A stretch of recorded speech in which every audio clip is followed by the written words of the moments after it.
Buenas tardes y bienvenidos a esta conferencia de prensa de hoy, viernes 10 de abril.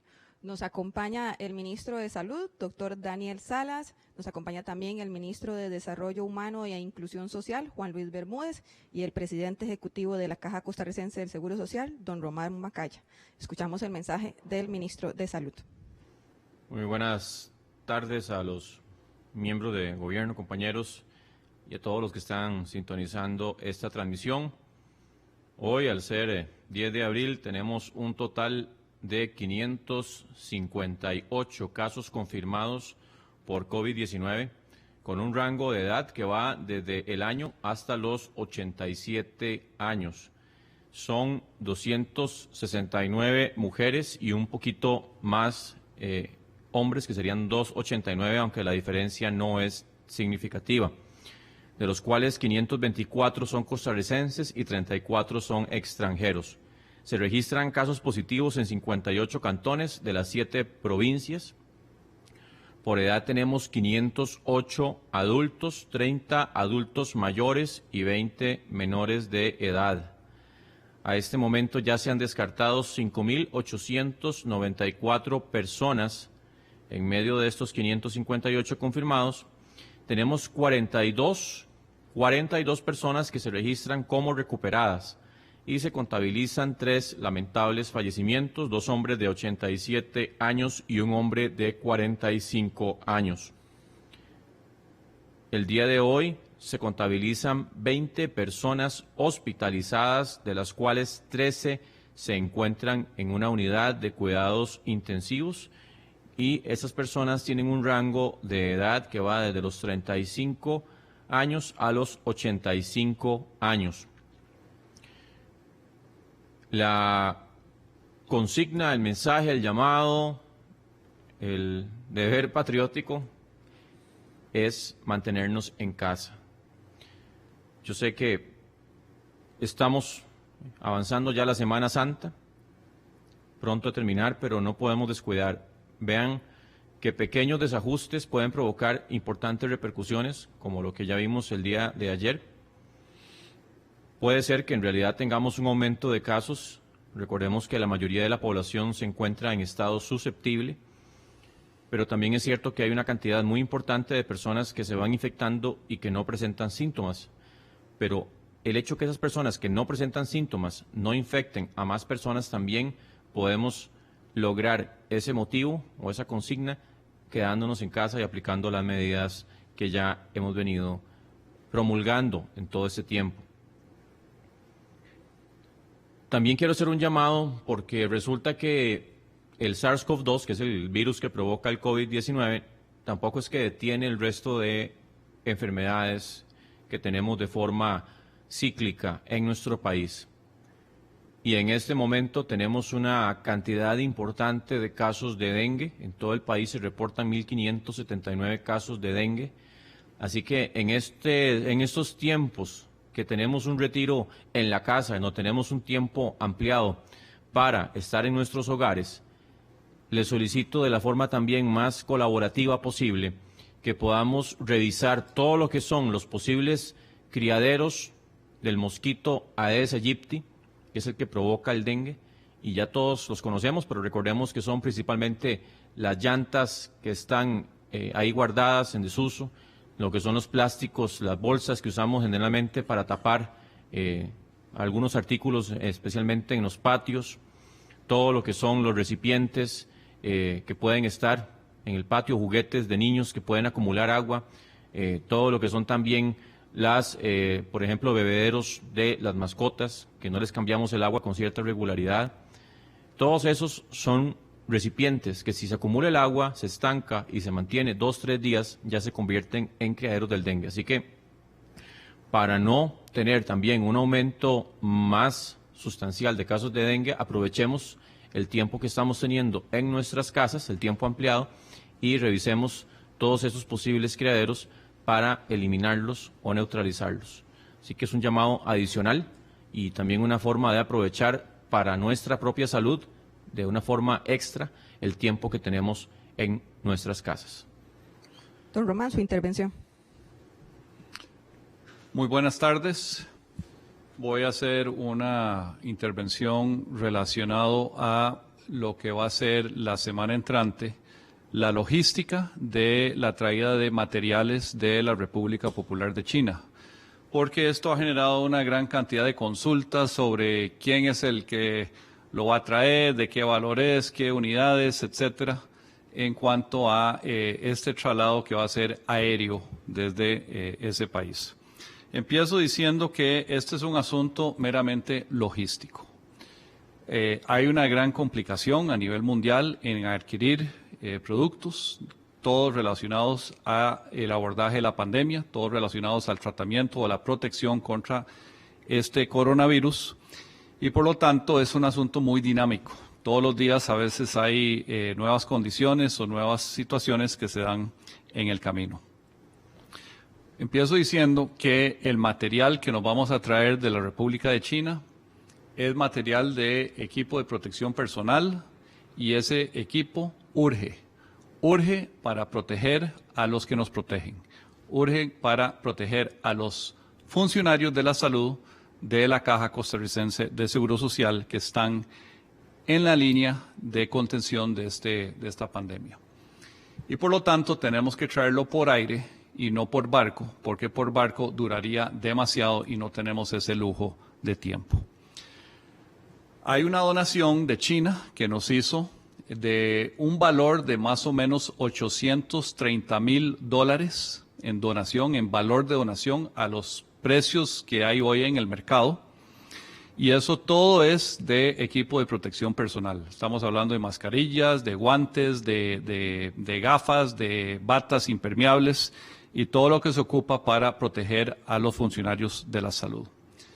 Pero adicional a esa donación de China, la Caja siempre está en un proceso de compra de estos tipos de insumos, porque lo que nos van a donar de la República de China no es suficiente para lo que resta de esta pandemia. Entonces la Caja siempre está en un proceso de adquisición y vamos a aprovechar la logística de un traslado aéreo para traernos más insumos por esa vía. La Caja ha hecho una compra de este tipo de equipo de más o menos $1.1 millones, también en equipo de protección personal. Entonces estamos hablando de más o menos $1.9 millones en este tipo de insumos. Los fabricantes que hicieron el equipo para que fue donado por China hacia nosotros, hacia Costa Rica, no necesariamente son los mismos fabricantes a los cuales la Caja le compra sus suministros. Eso es algo totalmente independiente. La Caja tiene su red de oferentes, su búsqueda de las mejores condiciones de precio, calidad y seguridad para hacer esas compras. La compra que hace la Caja es independiente de la donación, tanto en oferentes, y la donación no está condicionada a la compra de más productos de estos insumos que ocupamos urgentemente en el país. Esto todo hay que consolidarlo, porque como no vienen necesariamente de las mismas fábricas, pues hay que consolidarlo, y eso ha sido un proceso de la logística local en China. Y para este lunes se va a estar formalizando la selección del oferente logístico que va a traer esos insumos por aire. No son vuelos directos, no hay un vuelo directo que salga de China hasta San José, entonces tendrán algunos transbordos en algunos puntos de por medio, pero esa logística se va a determinar, digamos, quién es el oferente final el lunes, con ya las ofertas formales. Hemos recibido ofertas en la indagatoria de todos los oferentes, hemos recibido ofertas preliminares de 5 oferentes, pero la formalidad se va a dar el lunes cuando ya recibamos las ofertas formales de cada uno de esos oferentes para que los insumos sean traídos esta semana que viene. También tenemos unos ventiladores que se han adquirido en China. Si esos estuvieran listos para la fecha de salida del vuelo que sale de China, que probablemente va a ser un avión bastante grande, eso se hará con esos ventiladores, si es que están listos, para de nuevo aprovechar el espacio en este traslado. Todo será publicado. La Contraloría General de la República autorizó hasta más o menos son 1.3 millones de dólares para toda esta logística de traslado hacia nuestro país, y todo ha seguido los lineamientos que hay que seguir de acuerdo a la ley de contratación administrativa. Y cierro con lo siguiente. Estos no son días normales. Normalmente la caja no se traería este tipo de insumos por aire. Lo hacemos porque hay una escasez mundial y porque urgen para proteger vidas humanas. El que quiera darse una pincelada de lo que es la logística de encontrar este tipo de protección, de equipo de protección personal y traérselo al punto donde es necesario utilizarlo, pueden leer un artículo que fue publicado en el Wall Street Journal el 2 de abril, en donde detalla cómo el gobernador del estado de Massachusetts en los Estados Unidos estaba urgidísimo de suministrar este tipo de equipo a los hospitales del estado de Massachusetts. Finalmente encontraron proveedores que podían suplirlo en China y fue recogido y traído a Boston con un avión del equipo de fútbol americano de los Patriots. Hasta ese punto tiene que a veces llegar la creatividad para traer y operar en este mundo de una pandemia mundial donde hay escasez de suministros, donde hay más demanda que oferta y donde también hay que seleccionar métodos de transporte que sean los óptimos, ya sea por precio y seguridad, pero también de capacidad, que tengan la capacidad de ir a realmente traerse esos insumos a un país que puede estar en cualquier lugar del mundo. Don Juan Ruiz, su mensaje con todos los detalles del bono proteger. Sí, buenas tardes. El día de ayer hicimos 2 anuncios vinculados. El primero de ellos, brindamos los detalles del bono proteger, esta transferencia monetaria que va dirigida a quienes han visto modificada su situación laboral en razón de la emergencia del COVID-19. Hablamos de quienes han sido despedidos, de quienes han tenido una suspensión de su contrato de trabajo o bien una reducción de la jornada laboral. También se incluye en ese beneficio a las personas que son trabajadores independientes, trabajadores temporales o informales que se han visto afectados en esta coyuntura. Al respecto, el segundo anuncio que hicimos fue que teníamos una plataforma, la dirección proteger.go.cr, mediante la cual el trámite gratuito y personalísimo puede ser tramitado. A estas horas, al ser el mediodía, puedo darles los siguientes datos de la visitación y de los formularios que han llegado. En las últimas 24 horas tenemos un total de 48.808 formularios que han sido recibidos de manera exitosa y que pasan ahora al proceso de análisis. Algunos de estos formularios han llegado y las personas no han recibido el mensaje de confirmación, no obstante estará llegando en las próximas horas. También es importante mencionar que en este momento la plataforma Proteger con G de gobierno, proteger.go.cr, se encuentra funcionando normalmente con un promedio de entre 500 y 600 personas que simultáneamente la están visitando y están llenando su solicitud. También es importante mencionar que ayer tuvimos una visitación extraordinaria, un gran tráfico dentro de la página. Así, en las primeras horas de la tarde fueron más de 1.700.000 personas que estuvieron ya sea buscando la información general, yendo a las preguntas frecuentes para tener a mano los requisitos que les permitieran hacer también este llenado. Quiero decirles que para solucionar esa situación en el transcurso de estas últimas 24 horas logramos pasar de 16 servidores con una capacidad de 300 megabytes a 48 servidores con una capacidad de 5 gigabytes, es decir, 12 veces más, de tal manera que la población puede tener certeza de que puede acceder. ¿Y cómo puede acceder? Bueno, puede acceder con su teléfono móvil, puede acceder con una computadora, puede acceder con una tableta. También es importante mencionar que hemos dispuesto 35 funcionarios que estén atendiendo el chat que está en la misma dirección, proteger.go.cr, donde se evacúan consultas varias sobre el proceso de llenado del formulario. Y tenemos 85 personas que han sido asignadas por parte del IMAS a atender la línea 800-000 IMAS, 800-000-4627, donde también se les brindará el acompañamiento para realizar el llenado para aquellas personas que así lo necesiten. Hemos atendido también más de 5,000 llamadas en este último día, y adicionalmente quiero hacer el siguiente llamado. Este trámite es estrictamente personal, pero también es gratuito. Y esto implica de que no deben dejarse engañar por personas que ya, desgraciadamente, en medio de esta emergencia quieren lucrar cobrando por el trámite. Eso es completamente ilegal.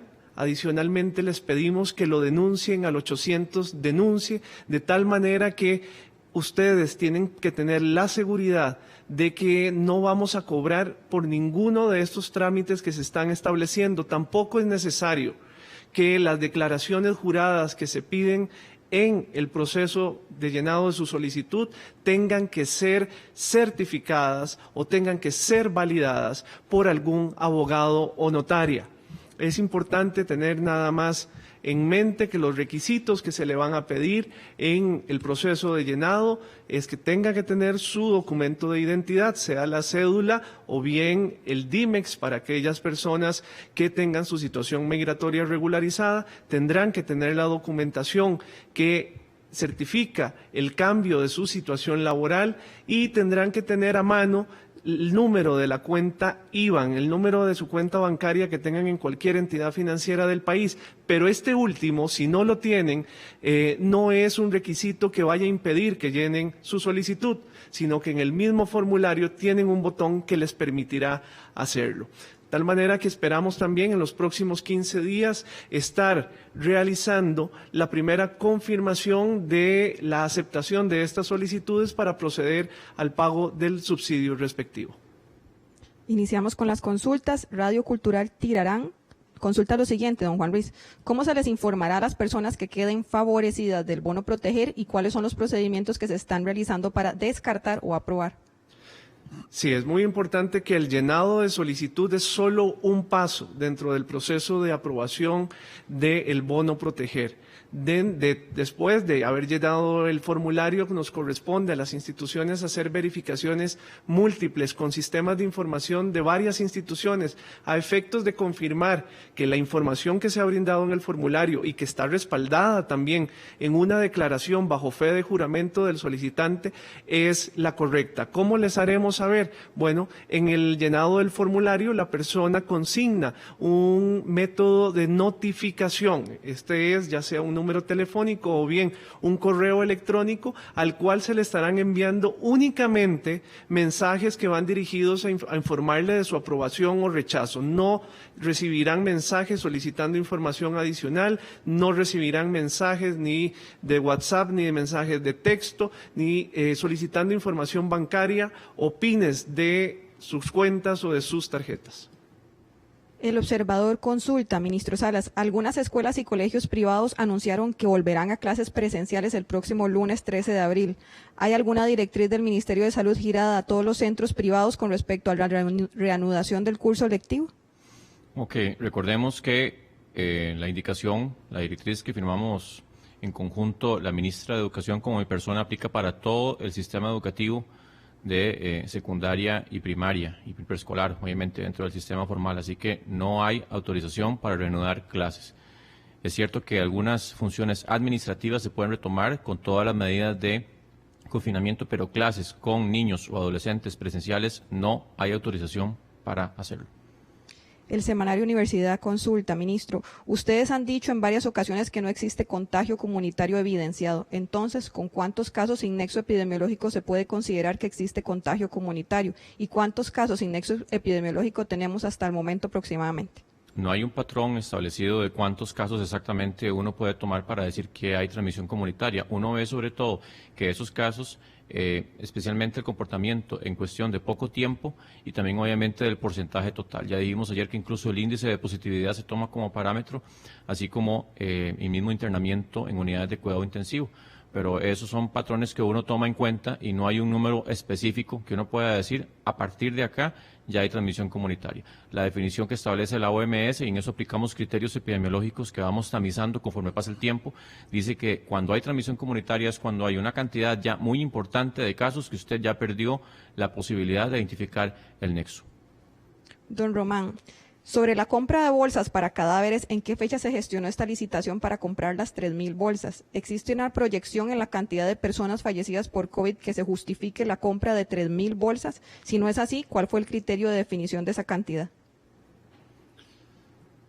Bueno, en la caja tenemos que estar listos para lo peor y hacia eso nos preparamos, obviamente haciendo absolutamente todo lo posible por no llegar a lo peor, al peor escenario. La compra de 3.000 bolsas de cadáveres se realizó, esa adjudicación se adjudicó el 31 de marzo por un costo de $13,000 y de nuevo es nada más una preparación para escenarios mucho más graves de los que estamos viviendo hoy, pero esa es nuestra función. Nosotros tenemos que prepararnos para escenarios que nadie quisiera pensar en eso, pero eso ha sido la realidad en otros países y nosotros no podemos ignorar lo que ha pasado en otros países y simplemente decir no va a pasar aquí. Estamos haciendo todo lo posible para que el escenario en Costa Rica no requiera del uso de tantas bolsas de cadáveres. Don Daniel, tenemos información de que la persona que falleció el miércoles presentó insuficiencia renal provocada por COVID-19. ¿Es correcto esto? Si fuera así, quisiéramos saber si esta condición de insuficiencia renal fue detectada previamente y si la insuficiencia renal es un factor de riesgo definido por las autoridades médicas. De previo ya hemos indicado que en un porcentaje de pacientes una de las complicaciones, además de la neumonía provocada por el COVID-19 y las bacterianas asociadas, uno de los más frecuentes también es la insuficiencia renal. Y efectivamente ese paciente sí tuvo esa complicación. Don Román, ¿quiénes fueron los 6 oferentes del charter? ¿A qué empresa se le contratará para este vuelo? ¿A quién se le comprará el equipo? ¿La donación está condicionada a comprarle al donador el resto de los insumos de protección que se traerán en el charter? Bueno, como mencioné al principio, primero, la compra de equipo de protección personal que realiza la caja es totalmente independiente de la donación que hace China también de equipo de protección personal. Es independiente en cuanto a fabricantes, no hay ningún condicionamiento de la donación a que compremos más material, eso lo íbamos a comprar con o sin donación, porque la donación en sí no es suficiente para cubrir todas nuestras necesidades proyectadas para proteger a nuestro personal. Se ha recibido de manera indagatoria ofertas de 5 proveedores internacionales de logística. Dentro de ellas están los siguientes: DHL, Tikal, CIR, Rex Cargo y Expeditors. Esperamos el día de mañana, el lunes, recibir ya las ofertas formales y poder tomar ya la decisión y formalizar la contratación para esta logística de traída de equipo de protección personal. Consultas DCR hoy, ministro Salas. La OMS teme un rebrote del COVID-19 si los países levantan de manera abrupta las medidas de confinamiento. Recomienda hacerlo de forma progresiva y si se cumplen las 6 condiciones dadas por este organismo. ¿Costa Rica cumple con alguna de esas condiciones? Sería la primera consulta. Recordemos que la cantidad de personas que no han estado expuestas al virus va a ir disminuyendo conforme pasa el tiempo y que hay un porcentaje importante de personas sin síntomas que se estima supera el 20% e incluso podría ya superar el 50% o 60% de todas las personas que se pueden eventualmente diagnosticar o considerar positivas con COVID-19. En ese sentido, sabemos que mientras esa cantidad de personas que se llaman a nivel técnico susceptibles, o sea, las personas que no han estado expuestas al virus, sigue siendo importante, las medidas de reincorporación en la sociedad tienen que ir siendo tomadas de forma paulatina, de forma progresiva, observando obviamente la curva y el comportamiento general del virus y de los casos positivos e incluso asintomáticos, tomando en cuenta que ya incluimos dentro de la definición de caso uno de los síntomas más importantes que presentan las personas sin síntomas, que es la pérdida del olfato. Entonces, claro que tenemos que ir haciendo la toma de actividades de forma paulatina, de forma progresiva, y eso también lo vamos valorando conforme vamos viendo cómo se va comportando la curva, e incluso ya hemos estado analizando la posibilidad de hacer estudios de levantamiento de inmunidad en algunos sectores de la población o incluso hacerlo más ampliado. Vamos a tomar esa decisión en las siguientes semanas para también saber qué tanto la población se ha expuesto ya al virus, tomando en cuenta, como indicaba, la gran cantidad de personas sin síntomas o los que tienen síntomas tan leves que no logran ser captados porque no parecen un COVID-19. Don Daniel, ¿alguna prueba por COVID-19 en los puntos Centinela ha dado positivo? En realidad, la vigilancia Centinela, recordemos que es un envío semanal. Nosotros vamos a estar haciendo esa diferenciación de lo que es el reporte de casos general, de la definición de caso, de los reportes por los sitios Centinela, y eso lo vamos a estar ya dando a conocer la próxima semana. Y también nos consulta si hay casos por COVID-19 en precarios. En realidad nosotros no hemos estado dando indicación y detalles. Recordemos que estamos manejando los datos por cantón, específicamente para evitar todo ese tipo de actitudes nocivas, actitudes en contra de ciertos grupos específicos de población. Así que mantenemos esa política. Don Juan Luis, indican personas con cédula de residencia que están con problemas porque cuando ingresan a la información les genera error y no los deja continuar completando la información. ¿Han recibido informaciones al respecto de este problema? Es importante que las personas en el proceso de llenado del formulario del bono proteger puedan verificar que antes de incluir el número han seleccionado en el espacio previo cuál es el tipo de identificación que están registrando, de tal manera que se pueda consultar a la base de datos adecuada. Les pedimos que verifiquen porque por default, de forma previa viene seleccionado lo que es la cédula de identidad para nacionales. Tienen que entrar y cambiarla a residentes para que puedan consignar adecuadamente el número y se haga la consulta y puedan realizar el llenado con toda normalidad. En la misma línea nos consulta Diario Extra, don Juan Luis, aunque el trámite se realice durante cualquier día del mes, ¿se le depositará la totalidad del monto a la persona? ¿Qué pasa si alguien no recibe el dinero al final del mes de abril, por ejemplo? Bueno, es importante recordar que todas las solicitudes que se revisan pasan a un proceso o que se realizan dentro del sitio web pasan a un proceso de análisis. A partir de ahí, a algunas se les notificará aprobación y a otras se les rechazará informándoles la razón por la cual. Esto es así. Entonces, esperamos que el primer pago pueda realizarse en este mes de abril, pero bajo la restricción de los recursos que hasta ahora tenemos disponibles. Las instituciones, tanto el Ministerio de Trabajo como el Instituto Mixto de Ayuda Social, han logrado canalizar unos 21.000 millones de colones que en este primer momento nos permiten atender a un número de personas específico. Estamos a la espera de que recursos adicionales sean asignados de tal manera que podamos atender a todas las solicitudes que cumplan con los requisitos que hemos planteado para acceder al beneficio. Don Román, Puro Periodismo consulta, aparte de la compra inicial de insumos sanitarios por 3.7 millones de dólares en China, ¿tienen en marcha alguna negociación adicional a dicha compra en dicha nación?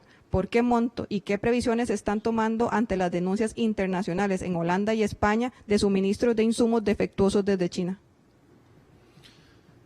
Bueno, la gerencia de logística de la Caja está en una búsqueda constante de los equipos y los insumos que ocupamos para enfrentar esta pandemia. Muchos de esos productos vienen de China porque ahí hay una gran cantidad de fabricantes.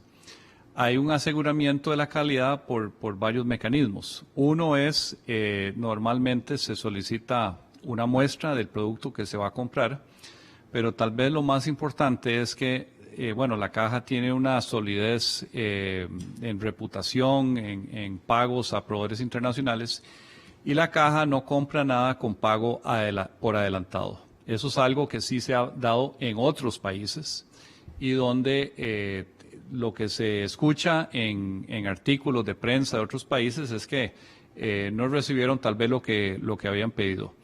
Pero nosotros pagamos contra entrega. Ya cuando tenemos el producto en el país podemos verificar la calidad y tramitar el pago de acuerdo a las condiciones de crédito que se habían ya pactado con el oferente. Así que, y también debo decir que en algunos casos estamos comprando proveedores que ya conocemos de previo y entonces conocemos la calidad. Pero hay una serie de medidas que siempre se siguen para tratar de asegurar esa calidad que es tan necesaria para proteger a nuestros trabajadores. Don Daniel, el medio Que Torta pregunta, países como Japón y Estados Unidos han criticado fuertemente la cercanía de la OMS con China, su imparcialidad y la forma de atender la emergencia por COVID-19. Fundamentan sus argumentos en decretar tardíamente la pandemia por COVID-19, así como alabar la forma en que China ha tratado el contagio sin cuestionar la veracidad de las cifras de muertes y casos en este país. Ante este escenario, ¿el gobierno desconfía o cree firmemente en cómo la OMS ha manejado y está manejando el tema de la pandemia? ¿Qué opinión le merecen los cuestionamientos de las potencias hacia este organismo? Quiero ser muy claro que la Organización Mundial de la Salud se fundamenta para todo lo que son los lineamientos que se emiten en grupos técnicos, en grupos de infectólogos, de epidemiólogos, de intensivistas, de personas de muy alto nivel a nivel mundial. Y justamente esos lineamientos son, como indico, técnicos, de contenido técnico, que asesoran toda la información disponible hasta el momento y así surgen esos lineamientos que se están actualizando de forma frecuente. Así que nosotros seguimos confiando en esos lineamientos técnicos. Ya hay asuntos que pueden manejarse de hipótesis o de tipo político que no vale la pena entrar a valorar en este momento. Don Juan Luis, Sí. Punta Arenas, hablando al Chile, nos consulta, ¿las personas que sean rechazadas en el bono proteger pueden volver a aplicar? Pueden volver a aplicar, pero recibirán el mismo resultado. Es decir, en tanto se tengan las condiciones que hemos dicho ya, que son funcionarios públicos, que son personas menores de 15 años, que son personas que tienen un beneficio o una transferencia del Estado superior a los 50,000 colones o que sean pensionados, estas personas de entrada serán direccionadas a una página que les dicen que no pueden acceder al bono porque justo la intención es poder atender a aquellas familias que en este momento no tienen una protección financiera de parte de los recursos que ha puesto a disposición el Estado costarricense. Don Daniel, nos consultan medios regionales y también el observador. ¿Por qué todos los días el rango de casos siempre está entre 18 y 24? ¿Será que tienen un límite de procesos diarios? Y además, ¿el aumento en el número de pruebas redefinirá el momento en que se podrá considerar que hemos alcanzado el pico de la pandemia? Nosotros ya hemos indicado que la capacidad actual en el país supera las 600 pruebas por día, de acuerdo a los lineamientos de definición de caso, y ahora que ya estamos incorporando incluso el aumento en la capacidad de la vigilancia centinela, que no es que lo estamos implementando, ya se ha estado implementando, pero estamos aumentando el envío de muestras, e incluso con toda esa cantidad no se ha logrado superar la cuota máxima que tenemos como país. Así que indicar esto de que el rango de casos que hemos tenido es porque no hemos podido procesar más de las muestras que se han venido recolectando no corresponde. Don Juan Luis, de las solicitudes ya tramitadas en el bono proteger, ¿ya hay aprobadas? No, en este momento hemos abierto la plataforma únicamente para recibir las solicitudes, aprovechando además de que sabemos que las personas están siguiendo las recomendaciones del Ministerio de Salud, se están quedando en este momento en casa, así que hemos recibido 48,808 solicitudes ya exitosamente presentadas, pero el proceso de análisis se realizará hasta la próxima semana. Don Daniel, ¿qué medidas se toman cuando un caso confirmado y respeta la cuarentena? Ya lo hemos indicado, hay diferentes mecanismos legales de sanciones, tanto en este momento como es una multa directa que supera los 2 millones de colones a la persona que estando con síntomas, sea sospechoso, confirmado, elude o trata de escaparse de la orden sanitaria, además de que incluso a nivel de Código Penal hay una pena de hasta de 1 a 3 años cárcel, y también el asunto de la denuncia propiamente ante el Ministerio Público por desacato. Así que son muchas las sanciones y son muy graves incluso. Así que yo no le recomiendo a nadie, además de por el asunto de la responsabilidad individual. Estamos hablando que salir de casa con síntomas, especialmente ya si es un caso sospechoso, confirmado, es una enorme irresponsabilidad porque está exponiendo a otras personas a la infección. Además, ya las sanciones, como le indico, no son sanciones que son como para dejarlas pasar ¿verdad?, por alto. Son sanciones muy fuertes que pueden incluso llevar a una persona a la cárcel. Don Juan Luis, Colombia nos consulta, ¿existe la posibilidad de que el gobierno haga después un monitoreo para verificar que el dinero girado por el bono proteger se haya utilizado en bienes y servicios esenciales para las personas beneficiarias? Es importante decir que las necesidades de las familias son diversas. Así como estamos buscando proteger las necesidades alimentarias, sabemos que hay, dependiendo si se tiene una persona adulta mayor, se tiene una persona en situación de discapacidad, se tienen otro tipo de requerimientos que son necesarios. Así que, en realidad, estos recursos van dirigidos para atender las necesidades básicas, elementales del grupo familiar. La forma en cómo se gasten ya en realidad es una decisión del grupo familiar para atender su condición de vulnerabilidad dada la reducción de los ingresos que tiene en este momento. Don Daniel, a los pacientes recuperados de COVID-19, ¿cuáles cuidados les recomiendan los médicos para irse a la casa?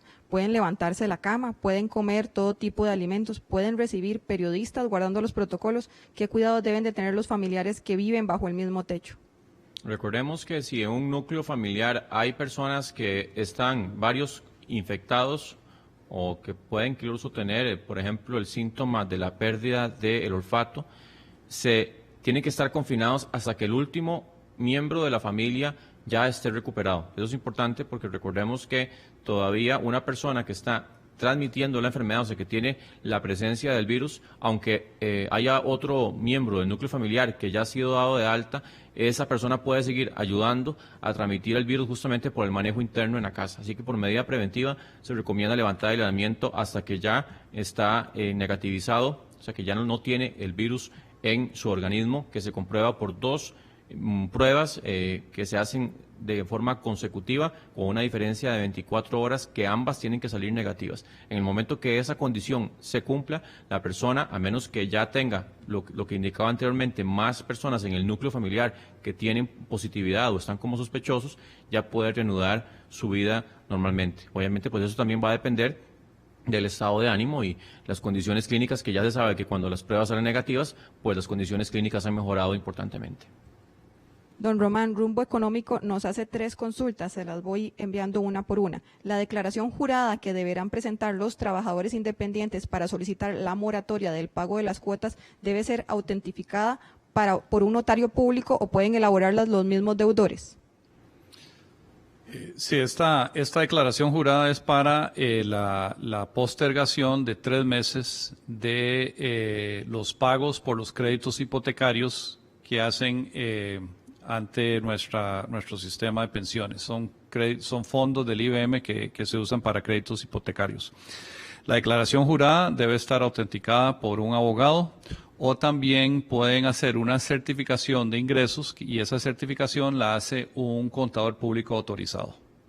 Como segunda consulta, la solicitud y entrega de documentos para el trámite se debe realizar directamente en la gerencia de pensiones de la Caja o se puede hacer de forma digital. Estamos trabajando en este momento para que se pueda hacer ese trámite de una forma virtual y esperamos que ya a principios de la semana entrante esa plataforma esté habilitada para el trámite virtual para cualquier usuario. ¿Y antes de qué fecha se deben entregar la solicitud y los documentos para acogerse a esa moratoria? Antes del 30 de abril. Ok. Don Daniel, La Voz de la Pampa y el Sur consulta. ¿El virus de alguna forma se va debilitando a lo largo del tiempo o si por el contrario puede mutar y fortalecerse? Si hay manera de que la población vaya creando anticuerpos o si el riesgo para las personas siempre es el mismo. El virus y casi que cualquier virus están en mutaciones, surgen mutaciones menores, generalmente no son mutaciones mayores, pero eso ocurre con muchos virus, tanto de ADN como los de ARN, que es el caso del nuevo coronavirus, también del SARS-CoV-2. Con respecto a los anticuerpos, ya hemos dicho que, en cuanto a que esas mutaciones vayan a llevar a una severidad o una letalidad o que el virus se vuelva más agresivo, generalmente ocurre más bien lo contrario, que más bien el virus va perdiendo agresividad, pero igual no podemos tampoco ponerlo completamente de forma categórica. Eso, cada virus, cada interacción puede tener diferentes tipos de evoluciones.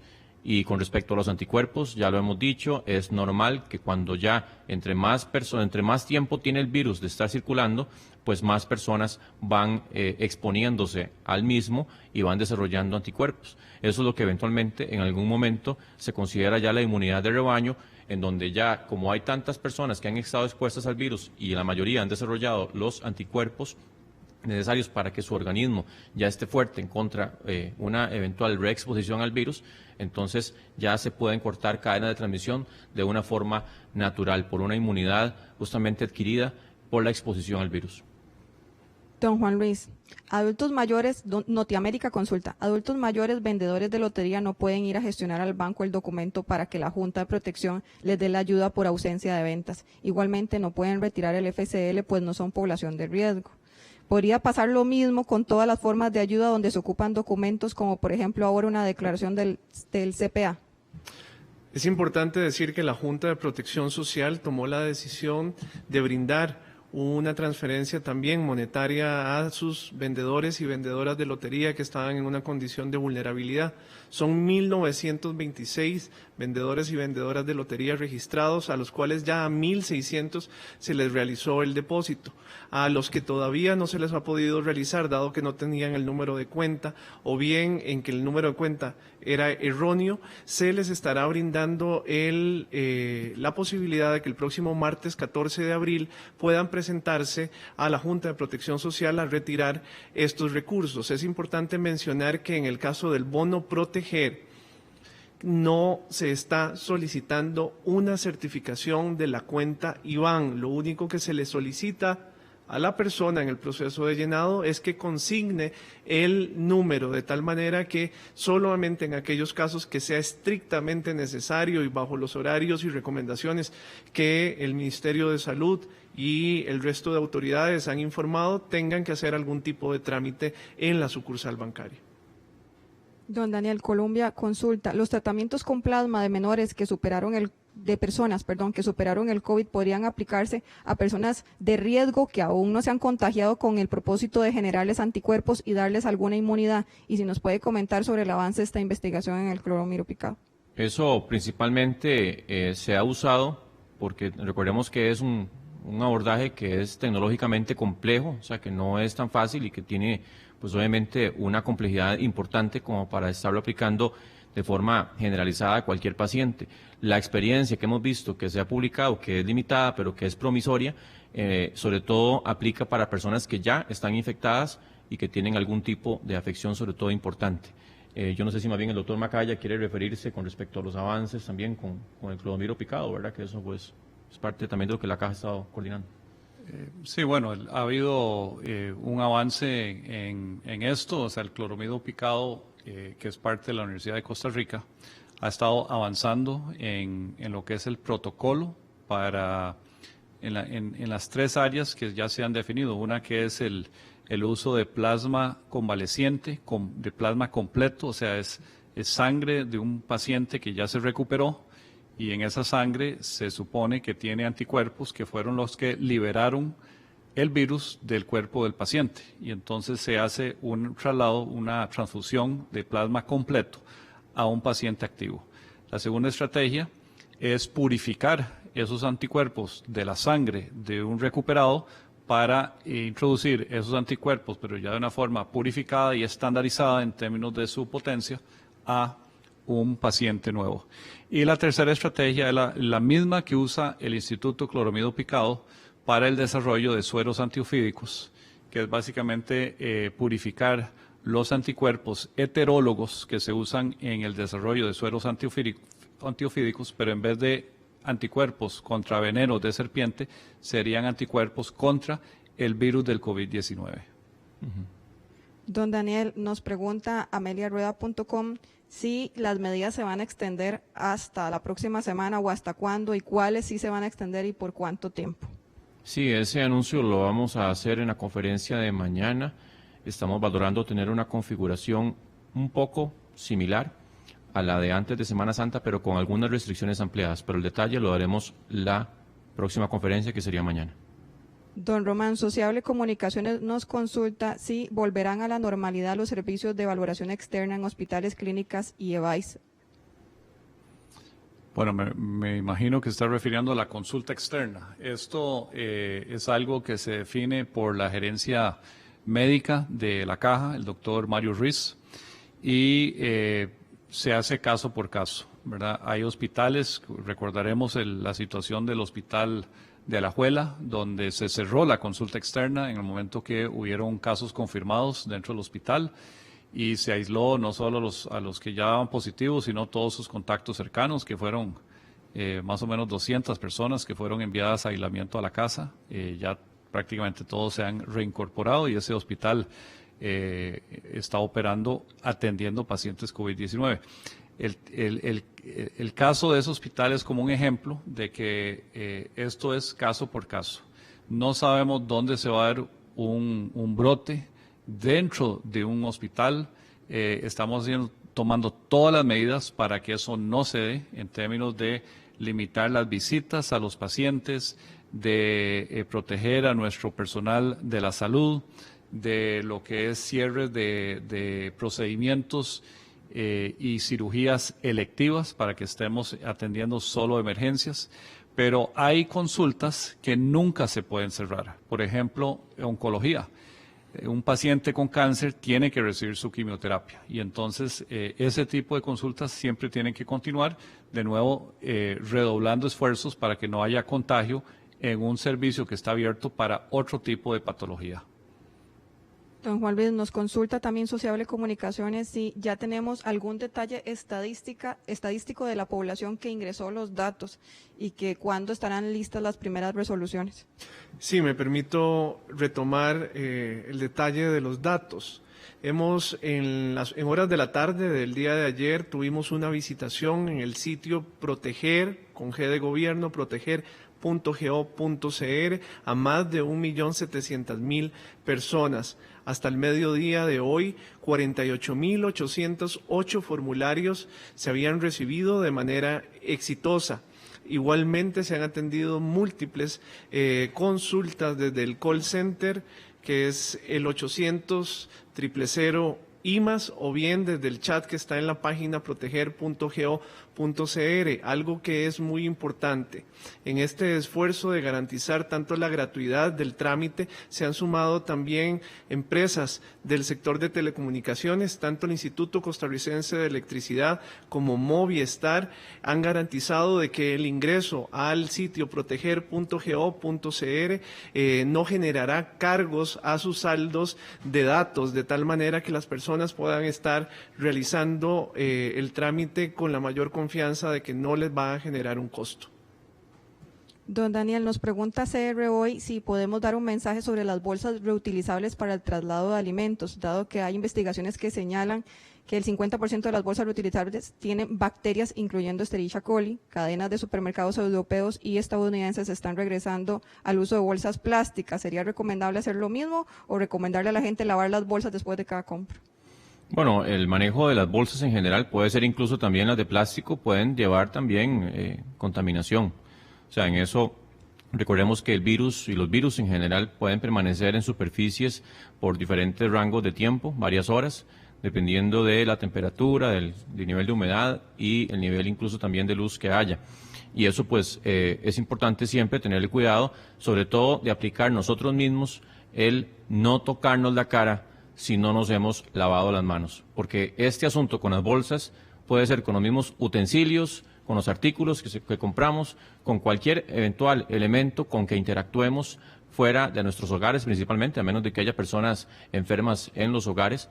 Pero recordemos que aquí la medida más importante de aplicar es con nosotros y no tanto con los artículos, que pues obviamente si usted también lo quiere así, puede eventualmente lavar las bolsas y estarles aplicando algún tipo de desinfectante con cierta regularidad.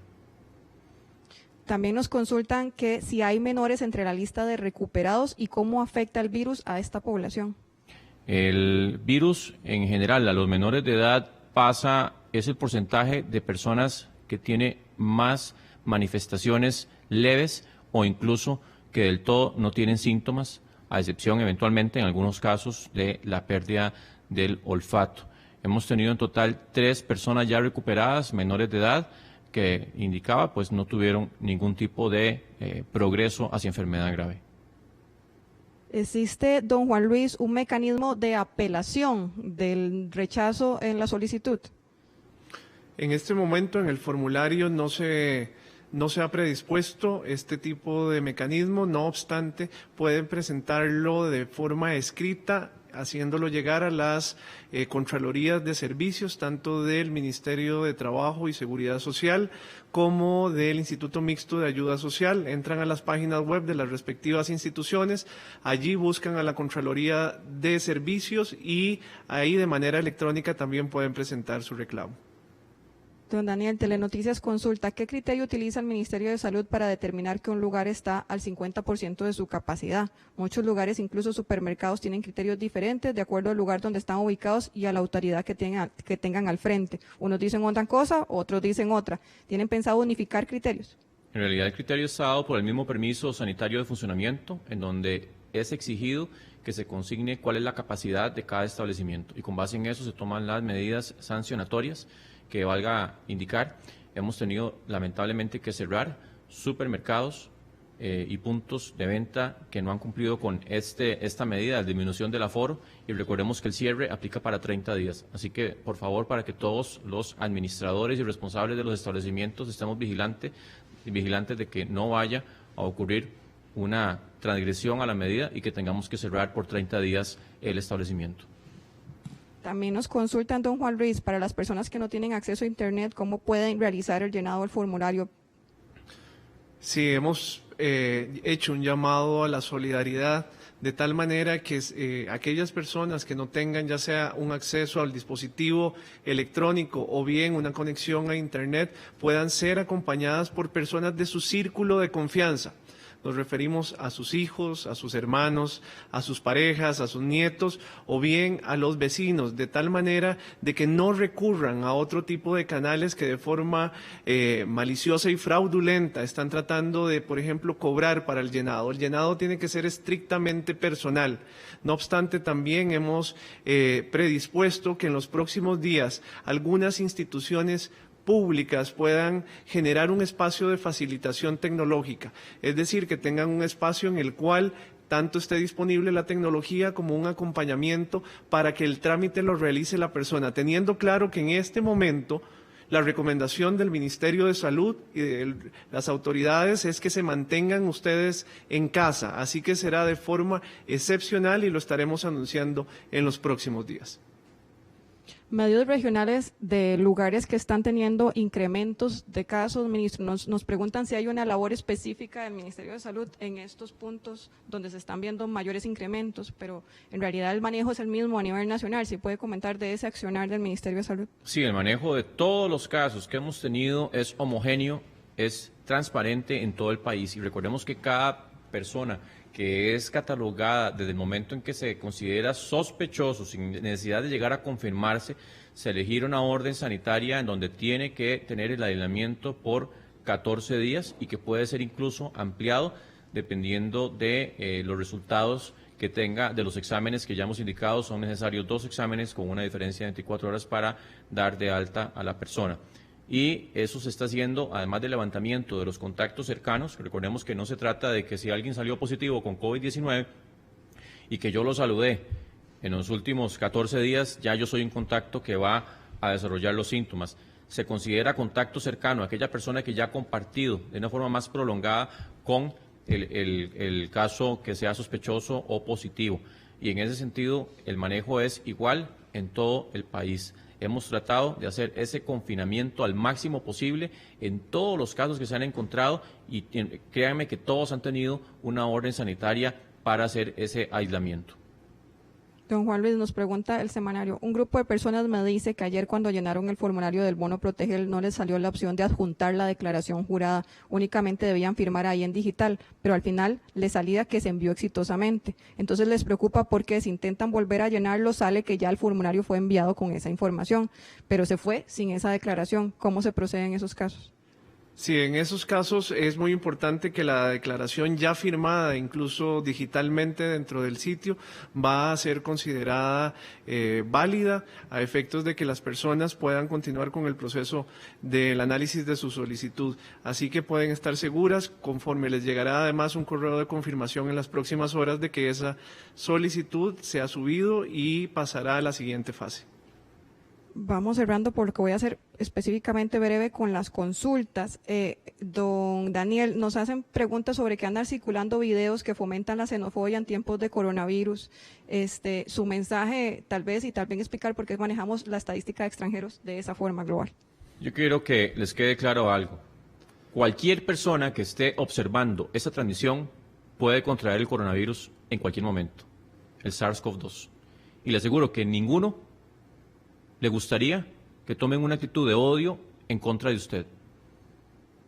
Porque eso es un virus universal, un virus mundial que se transmite muy fácilmente. Y por más, eventualmente, que nos cuidemos, insisto, puede ser que cualquiera de nosotros tenga COVID-19 en algún momento. Así que yo llamo a la caución, a que seamos maduros en ese sentido, que no tomemos actitudes en contra de grupos específicos de odio, porque este virus, ya lo hemos visto, le puede dar a la persona del más rango alto social o socioeconómico hasta cualquier persona de escasos recursos. No respeta ningún nivel, ninguna nacionalidad ni ninguna edad. Así que, por favor, en ese sentido, yo llamo siempre a que no tomemos actitudes de odio contra grupos específicos. Don Román, Informatico nos consulta, ¿han considerado la posibilidad de trasladar los pacientes de cuidados intensivos de la caja, que no son COVID, a unidades de cuidados intensivos de hospitales privados para dejar el 100% de camas disponibles? Tal vez los dos se puedan pronunciar al respecto, don Román. Bueno, hemos tenido acercamientos del sector privado, sector de salud privado, ofreciendo apoyo en esta crisis. Todavía no se ha concretado en muchos casos en qué consistiría ese apoyo y esa necesidad de parte de la caja. Pero por lo general hay una mucho mayor capacidad instalada en la seguridad social que en el sector privado. Entonces no habría capacidad para trasladar a todos los pacientes que están en cuidados intensivos en la seguridad social al sector privado. Sin embargo, podemos considerar las opciones que están disponibles en el momento, a cómo va evolucionando la realidad en el terreno que estamos en este momento. Pero prever que todos los pacientes positivos en la caja, en cuidados intensivos, que no estén positivos, que simplemente estén en cuidados intensivos por otras necesidades, por otras patologías, sean trasladados al sector privado, en este momento no es algo que estemos valorando, pero estamos abiertos siempre a ver las condiciones y a también buscar todas las maneras de ampliar nuestra capacidad de atención de pacientes. Por eso hicimos la transformación del CENARE a un centro COVID. Estamos valorando siempre nuevas maneras de buscar tener más capacidad instalada en términos de camas, de equipo, y el recurso humano es muy difícil de ampliar, pero ahí podríamos tal vez extender la amplitud en cuanto a cuántos pacientes atiende cada unidad de recurso humano, ¿verdad? Cada especialista, cada enfermero que se enfoca en cuidados intensivos y así sucesivamente. Ministro Salas, si podemos terminar con un mensaje, también nos piden medios regionales hacer una valoración suya de si Costa Rica cumplió sus expectativas sobre el comportamiento que tuvieron en esta Semana Santa, dado que hoy ya es Viernes Santo. O sea, yo les voy a decir que yo sigo esperanzado por la respuesta en general, porque sabemos que hay personas que sienten que esto no les va a afectar a ellos, o que no van a tener ninguna repercusión sobre personas cercanas a ellos. Y eso es muy lamentable, que tengamos un grupo más pequeño de personas que no están haciendo caso al llamado de unión nacional en frente de una situación inusitada que nunca antes se ha presentado, que requiere de toda nuestra concentración y nuestro esfuerzo, porque ya lo he dicho anteriormente, el hecho de estar en casa tampoco es que es fácil, pero la situación lo amerita. Así que yo sigo esperanzado porque veo que la mayoría de la población, sí, estamos todos matriculados, estamos todos entendidos de que el COVID-19 no es un asunto que podamos descuidar o que podamos verlo con menosprecio. Yo confío en que sigamos en la disciplina y en la actitud que hemos venido manteniendo en estas últimas semanas y que ya lo hemos dicho, lo que queremos acá es que una vez que ya esto pase, podamos tener la mayor cantidad de personas cercanas a nosotros o eventualmente nosotros mismos, vivos y sanos para poder retomar la vida como siempre lo hemos conocido. Y eso solamente lo logramos con esa unión nacional, bajo un mismo espíritu, en contra del COVID-19, todos en la casa, todos aplicando las medidas de higiene, que incluso las medidas de higiene yo les he dicho, esto no es necesariamente solo por el COVID-19. En este momento estamos más alarmados y más al tanto de que si me toco la cara sin lavarme las manos. Pero aquí se mueren todos los años muchas personas hasta cercanas a nosotros por no habernos eventualmente lavado las manos antes de tocarnos la cara. Así que las medidas de higiene, que es algo que por ahí han estado circulando algunos memes que dicen que yo tengo ya más de 10 años de estar llamando a la población a que se lave las manos. Es cierto, porque todos los años hay personas que enferman gravemente y que terminan en una unidad de cuidados intensivos y otro porcentaje que fallecen por no lavarse las manos. Algo tan sencillo, pero que es tan importante.